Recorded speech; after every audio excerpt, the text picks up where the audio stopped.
All right, diving in today, we're going way back, Mhm. back to, that period between Leibniz and Kant, Yeah. right? A really pivotal moment in philosophy and someone who I think a lot of people might overlook, Yeah. Yeah. Often gets overshadowed. Christian Wolff, 1679 to 1754. Mhm. Really, really influential. I mean, over 50 books, 500 reviews. Can you believe that? Prolific. Prolific, exactly. And for those of you listening, I mean, if you're into philosophy, you got to appreciate this guy. He really, I mean, he took all these ideas from Leibniz, Mhm. right? All this complicated stuff. Right. Distilled it, I guess you could say. Made it kind of digestible. Exactly. Put it into a system, made it teachable, and, really laid the groundwork for so much of what came after. Like even Kant. You can't really understand Kant without understanding Wolff. Absolutely. He's like the missing link. So today's deep dive, we're going right to the source, the Stanford Encyclopedia of Philosophy, their entry on Wolff. And, we're going to unpack it all. His life, his ideas, his influence. We're going to try to make it as clear as possible, but, also, I mean, this is Wolf. It's going to get Going to get complex. complex, but that's what we're here for. And, for our listeners, we're not going to talk down to you. We know you're interested in this stuff. You're following along. And hopefully we can all have some aha moments together. Exactly. And for a philosopher listening, it's really about, putting the pieces together. You've got Leibniz, you've got Kant, and then right there in the middle, you have Wolf. So let's start at the beginning. Born in Breslau, 1679. Early education, pretty typical. But then there's this guy, Caspar Neumann, who introduces him to, get this, Cartesian philosophy. Cartesian philosophy, so already, planting the seeds for this emphasis on reason, on clear and distinct ideas. Right. And he goes on to study at Jena and Leipzig, Mm-hmm. gets his, what is it, habilitation, I think. Habilitation Schrift, 1703. Yeah, 1703. And it was all about, like, applying math to practical philosophy. Interesting, interesting. Yeah. And one of the guys examining him, Otto Menke. Now, this guy, he founded a really important journal, Acta Eruditorum, right? Oh, wow. Yeah, that's a big deal. Yeah. And get this, Menke, he sends Wolff's work straight to Leibniz. So even early on, he's making connections with the big names? Right. And Leibniz, he actually helps Wolff get a position in Gießen, which is, how things worked back then, right? Connections for everything. Patronage. But then there's this little detour. The Swedes, they occupy Saxony, and Wolff, he ends up in Halle. Now, Halle, they had this new university that was just getting started. They needed professors. Exactly. And they needed a math professor, Hmm. which is what Wolff starts out as. And he drops Leibniz's name, gets released from his commitment to Gießen, and starts teaching at Halle in 1707. Stays there for 16 years. Yeah. Very productive period for him.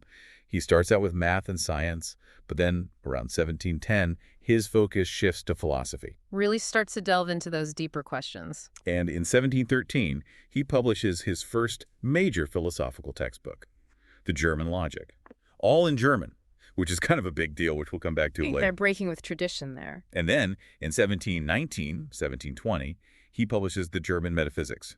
More textbooks follow on ethics, politics, physics. So he's really becoming a prominent figure. Huge, huge figure, but not everyone's a fan. Right. There's always pushback. And in Halle, it comes from his colleagues, his pietist colleagues in the theology faculty. So we're talking about a clash of worldviews here. Big time. Wolff, he's all about reason. He's a rationalist. Right. The pietists are focused on faith, personal experience, the will. So they see Wolff's emphasis on reason as a threat to religious authority. Exactly. And it starts with Wolff's work on natural theology.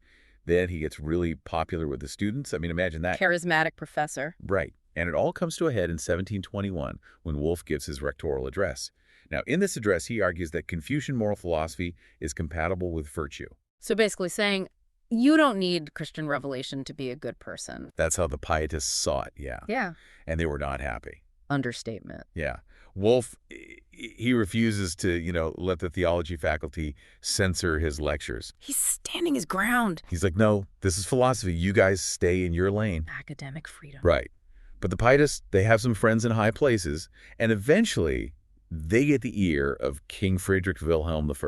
A soldier king. And they convince him, get this, that Wolff's idea of pre-established harmony is a threat to military discipline. How do they even, It's crazy, right? They say, well, if a soldier's desertion is, like, preordained, then you can't punish him. It's absurd. political maneuvering at its finest. So November 8th, 1723, the king issues an edict.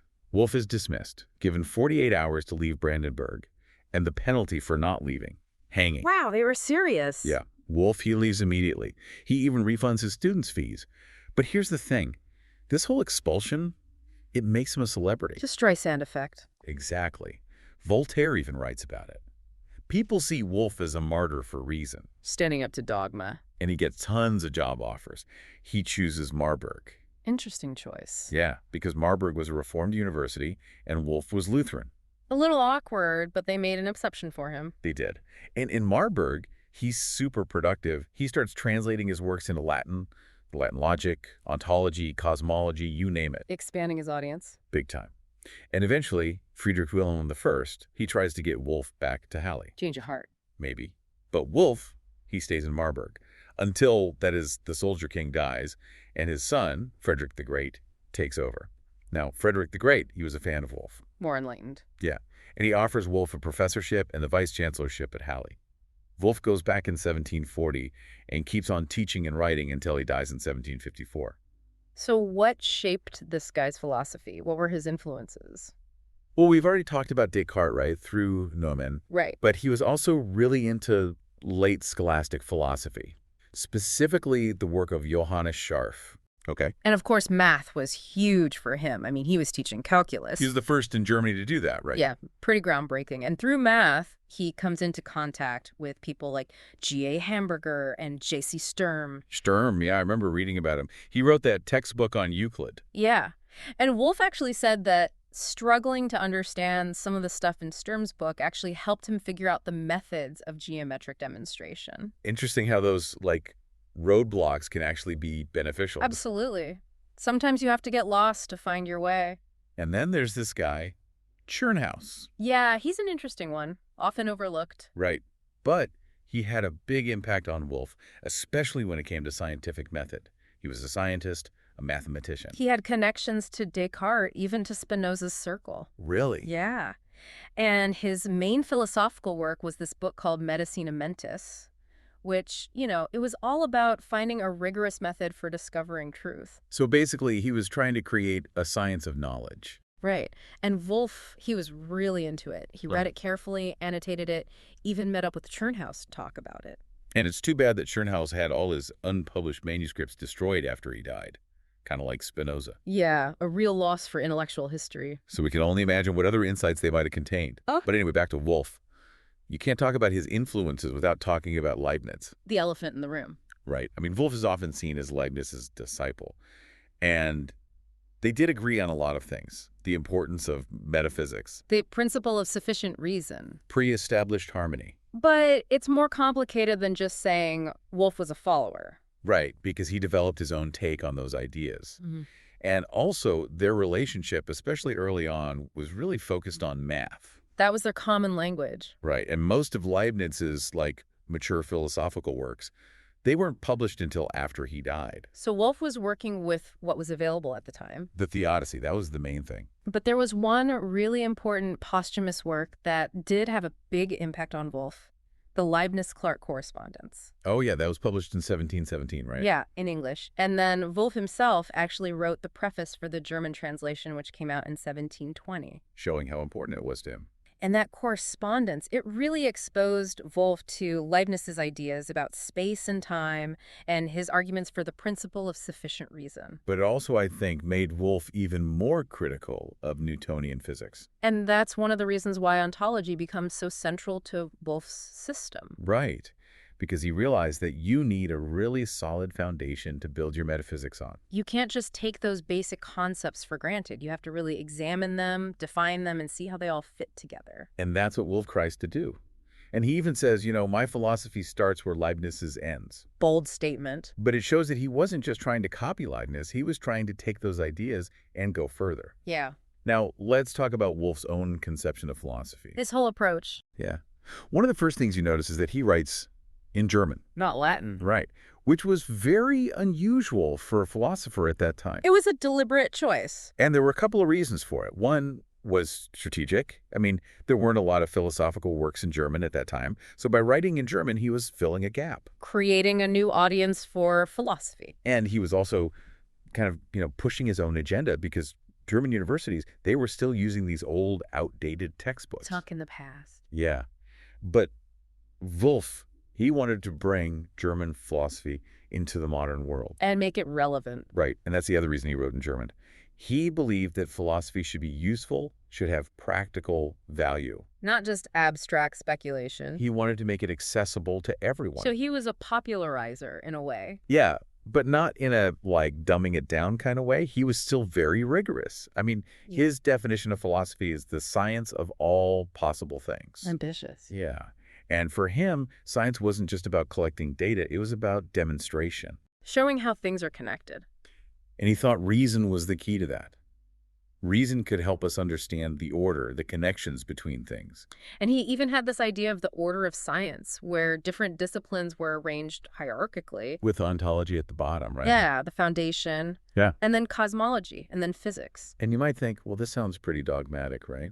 Like he's just assuming that there's this pre-established order in the universe. But he did have a justification for it. He did. He pointed to the progress that had been made in the empirical sciences, like astronomy and optics. Where scientists had discovered these amazing underlying orders. Right, and he said, look, if it works in those fields, why not in philosophy, too? Plus, he argued that the very fact that different disciplines were connected to each other suggested that there was some kind of underlying order to reality itself. Now, when it came to reason and experience, Wolff, he was definitely a rationalist. He believed in a priori cognition, the power of reason to grasp truths independently of experience. And the principle of sufficient reason was, like, super important for him. Everything has a reason, a cause. But he wasn't, like, anti-experience. He just thought that reason could take us beyond experience. To a deeper understanding. He made a distinction between common knowledge, which is what we get from our everyday experience, and philosophical cognition, which is what we get when we use reason to figure out the why behind things. So reason kind of digs deeper, goes beyond the surface. And for him, reason and experience, they weren't opposed to each other. They work together. Yeah, he called it a marriage of reason and experience. I like that. Yeah, it's a nice image. So experience, it provides the foundation, and then reason builds on that. And experience can also confirm what reason discovers. So it's a two-way street. And this is what makes Wolff's rationalism a little different from, like, the classic rationalists like Descartes. He's not rejecting experience altogether. He's just saying that reason has a special role to play. All right, now let's get into the nitty-gritty. Wolff's metaphysics. This is the heart of his system. And he divides it up very carefully. First, there's ontology. That's metaphysics proper, like the foundation. The study of being. Then there's special metaphysics. That covers cosmology, psychology, and natural theology. Applying those general principles to specific areas. And finally, there's physics. And he makes a distinction between pure sciences, which are a priori, like ontology and general cosmology. They don't rely on experience? And then the sciences that are partly empirical, like psychology, natural theology, and physics. Those are the ones that need data from the world. And it all starts with ontology.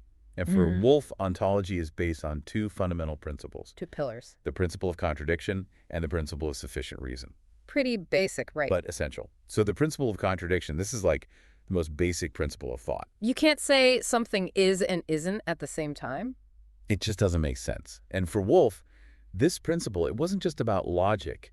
It was about possibility. Defining the limits of what can be. Anything that involves a contradiction is impossible. And anything that doesn't is possible. And for him, a possible thing is basically the same as a being. So the conceptual realm and the ontological realm are kind of merging here. Yeah, they're very close. And this is where Wolff's approach to metaphysics gets interesting because for him, existence isn't the primary thing. It's not what makes something a being. It's more like an add-on. A determination. A complement of possibility. So a being can be possible without existing. But it can't exist without being possible. It has to make sense first. Right. And then there's the principle of sufficient reason, or PSR. And Wolff, he takes this principle even further than Leibniz did. Leibniz was mostly focused on contingent truths. Right. But Wolff, he says that everything has a sufficient reason, whether it exists or not. Why is it this way and not some other way? And he even tries to explain where the PSR comes from. He gives two accounts. One is this kind of like derivation from the concepts of something and nothing. That one's a bit controversial. Yeah, some people, like Crucius, they criticized it. Yeah. They said that Wolff was playing fast and loose with the word nothing. Not very rigorous. But Wolff's other account is that the PSR is just like a basic axiom of the human mind. It's self-evident. Like the principle of contradiction. And he also points to our experience as evidence for the PSR, Like the fact that we always look for explanations. and that we see cause and effect everywhere. Right. The world seems to be governed by reasons. So even though that derivation from something and nothing might be shaky, Wolff still thinks the PSR is a fundamental principle. And he makes a really important distinction between two ways that we can talk about reason in the PSR. Two kinds of reasons. Yeah, the ratio sendi, which is the reason of being. That's the reason why something has the essence it does. Like what makes it that kind of thing. And then there's the ratio findi, which is the reason of becoming. That's the reason why something exists, why it came into being. So the ratio ascendi is about possibility. And the ratio findi is about actuality. And both are grounded in the PSR. Now this leads us to Wolff's idea of simple and composite beings. For him, any possible thing that has an essence is a being. That's the most general definition, But then he makes a distinction between simple and composite beings. based on how we conceive of them. But he's clear that at the most fundamental level, the only real beings are simple substances. Those are the building blocks of everything else. And what makes a simple substance is its essentialia. Its essential properties. And those essentialia, they have to be compatible with each other, and they can't be derived from anything else. They're the most basic things about that substance. And those essentialia, they are the substance. They're not just attributes or properties, they're what make it that kind of thing. And then there are accidents. Those are the things that can change without changing the substance itself. And he divides accidents into three categories: proper attributes, common attributes, and modes. So a proper attribute is something that's unique to that substance. And a common attribute is something that it shares with other substances. And a mode is just a way that a substance can be. And all those accidents, they exist because of the essentialia. They depend on the substance. And composite beings, those are just like collections of Instruments of accident. that we perceive as unified things. But really, they're just a bunch of simple substances interacting with each other. And so that's Wolff's ontology in a nutshell. Complex. But I think we got the main points. Now let's move on to cosmology. The study of the universe as a whole. In Wolff, he sees the universe as an extended composite. Meaning it's made up of a bunch of physical bodies that are all connected. And he has two ways of looking at these physical bodies. A bottom-up view and a top-down view. So the bottom-up view is all about how physical bodies are ultimately made up of simple substances. Those fundamental building blocks. And the top-down view is more about how those simple substances interact with each other to create the world we see. The mechanisms of the universe. And he describes the universe at three different levels. The most basic level is the level of simple substances. Which he calls elements. And these elements, they're like points of force that are constantly changing. Always in motion. And then there's the microphysical level. That's the level of corpuscles or material atoms. Those are like clusters of elements that have inertia. And then finally, there's the level of appearance, which is the world we experience with our senses. The world of extended objects with mass and motion. And when it comes to how we perceive the world, Wolff, he actually agrees with Locke The empiricist. that all the qualities we perceive, like color, shape, even extension and motion, those are all secondary qualities. They exist in our minds, not in the objects themselves. They're caused by the interaction of the underlying elements. Like the ringing bell analogy. Right. You hear continuous sound, but really it's just a bunch of tiny vibrations. And Wolff says the same thing happens with extension. We see a continuous object, but really it's just a bunch of tiny forces acting on each other. Fascinating.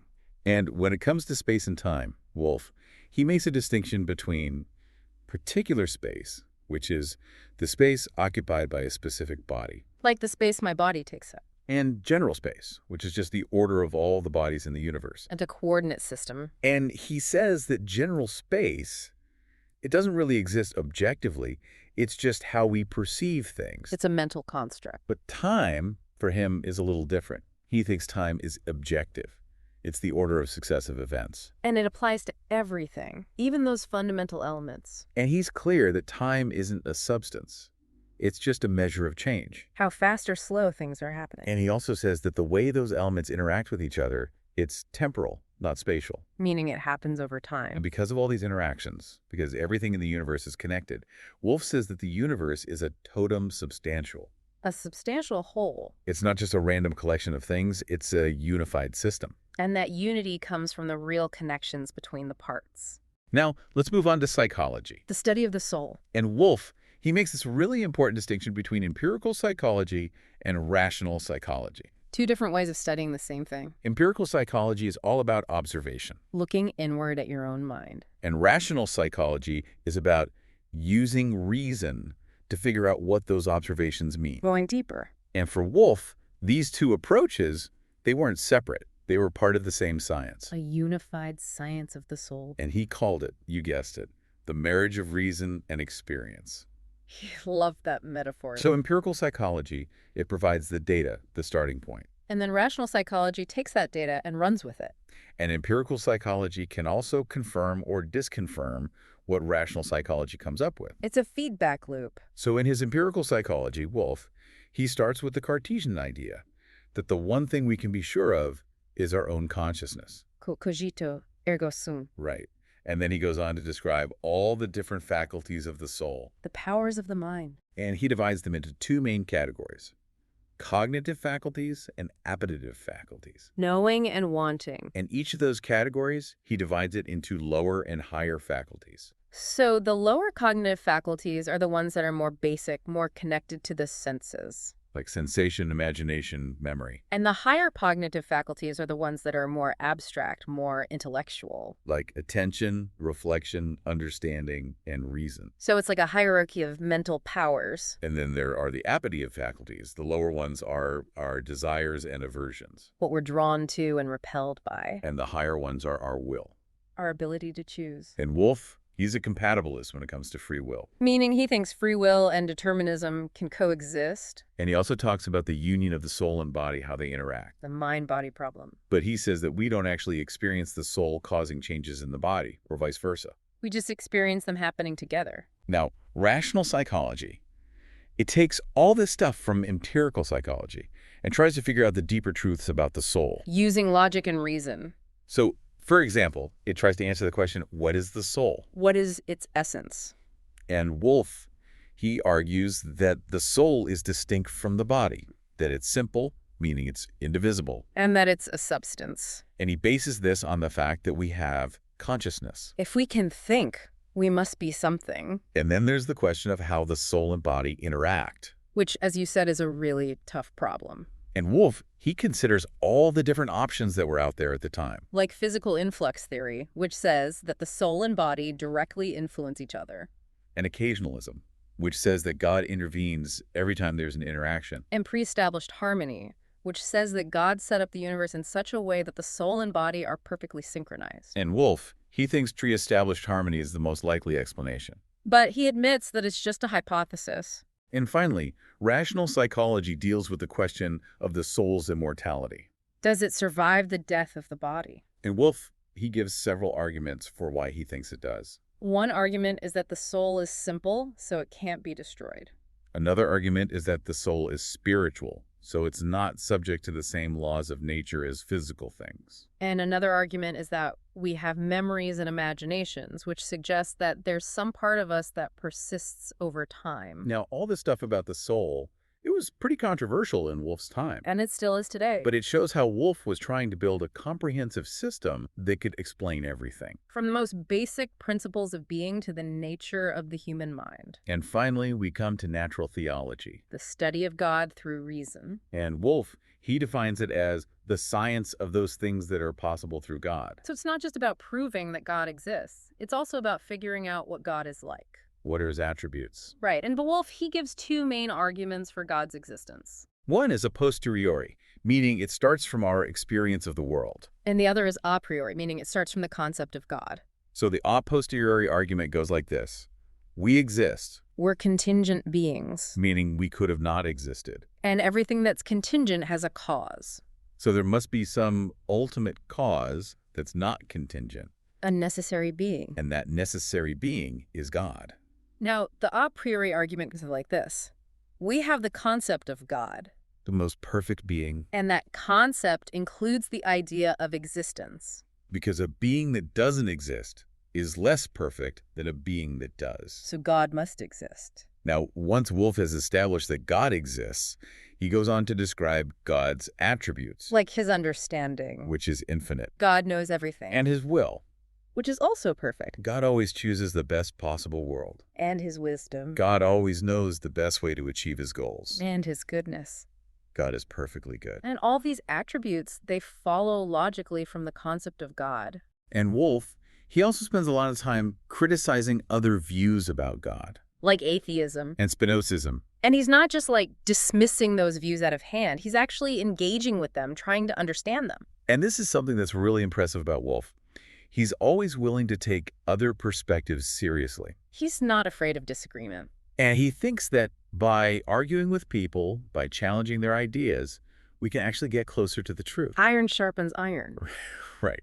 And Wolff, he wasn't just interested in metaphysics. He also wrote about ethics. What we should do. And his ethics is based on this idea of perfection. Which he gets from Leibniz. And perfection, for Wolff, it's about harmony. The harmony of a manifold. So a perfect being is a being that has all his parts working together in the best possible way. And Wolff, he says that the goal of human life is to become more perfect. And to do that, we have to follow the universal rule of free action. Which is? Do what makes you and your state, or that of another, more perfect. Avoid what makes it more imperfect. So it's a very consequentialist ethic. Yeah, it's all about the consequences of our actions. And Wolff, he thinks that we're motivated to follow this rule because perfection is pleasurable. And imperfection is painful. So it's in our own self-interest to be virtuous. Interesting. So he's not relying on, like, a sense of duty or anything like that. No, it's all about what makes us happy. But he's also saying that what makes us happy is what's objectively good. Right.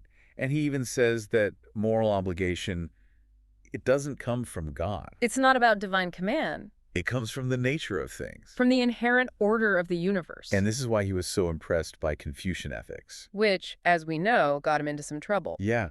But it shows that Wolff, he was willing to think outside the box. To challenge conventional wisdom. And to find truth wherever he could find it. So, beyond metaphysics and ethics, what else did it?